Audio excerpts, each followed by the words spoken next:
We are going to continue a very methodical and committed approach to ensure that if any other person had any involvement in these murders in any way, that person or persons will be held accountable.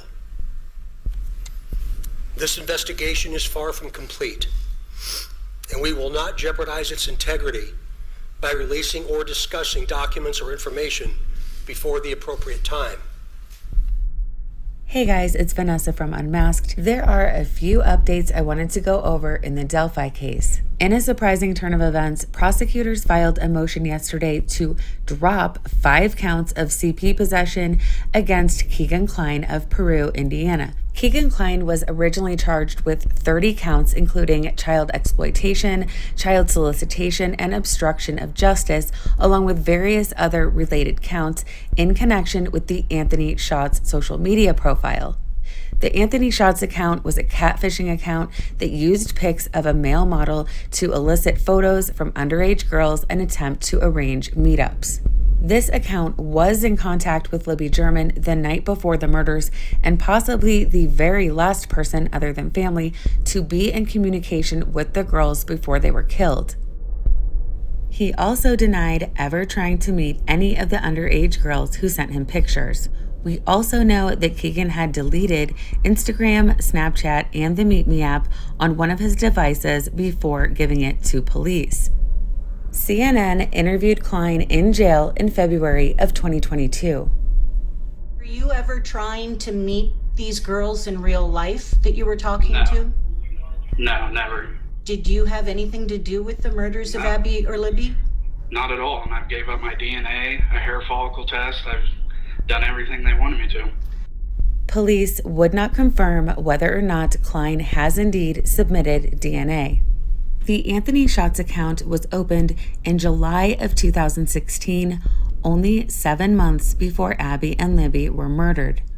After their deaths, the Anthony Schatz profile told another person that he was supposed to meet up with Libby, but, quote, she never showed up. Kline popped on investigators' radar after they received a report about an incident with another underage girl just days after Libby and Abby were murdered. The little girl came home from school and saw a man in a ski mask standing outside her window right after she had given her address to the Anthony Schatz account. Libby actually knew this girl and had a sleepover with her the weekend before the murders. Keegan has admitted to being in contact with Libby as Anthony Schatz during the weekend of the sleepover, but denies that he talked to her the night before the murders, as the police claim.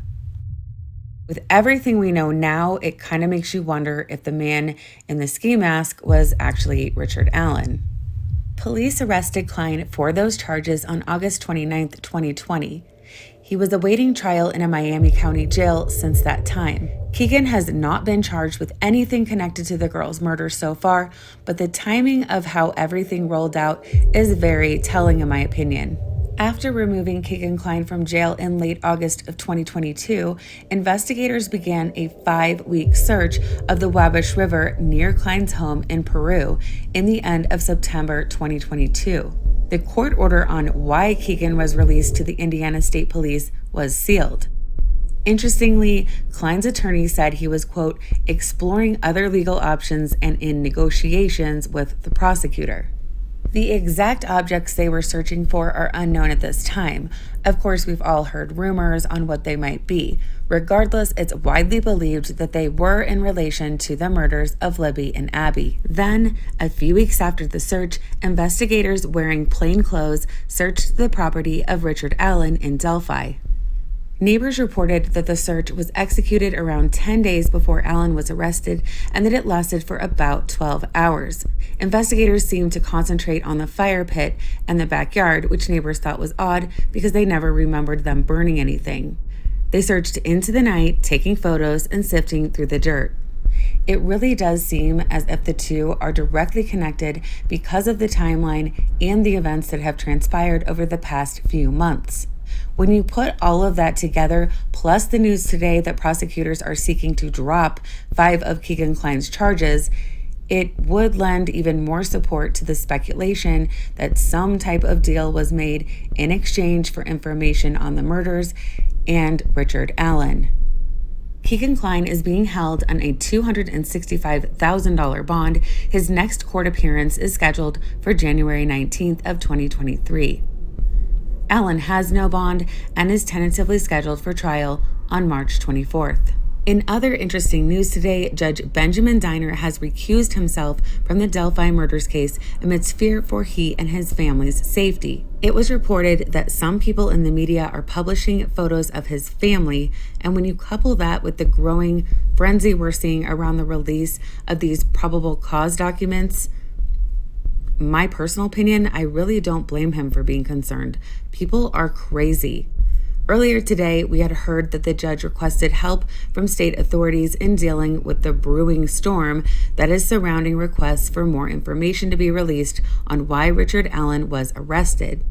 Judge Steiner had stated that the court could not keep up with the huge amount of requests for Allen's probable cause documents and referred to the public's, quote, bloodlust and morbid curiosity as another factor that is causing him to fear for his safety.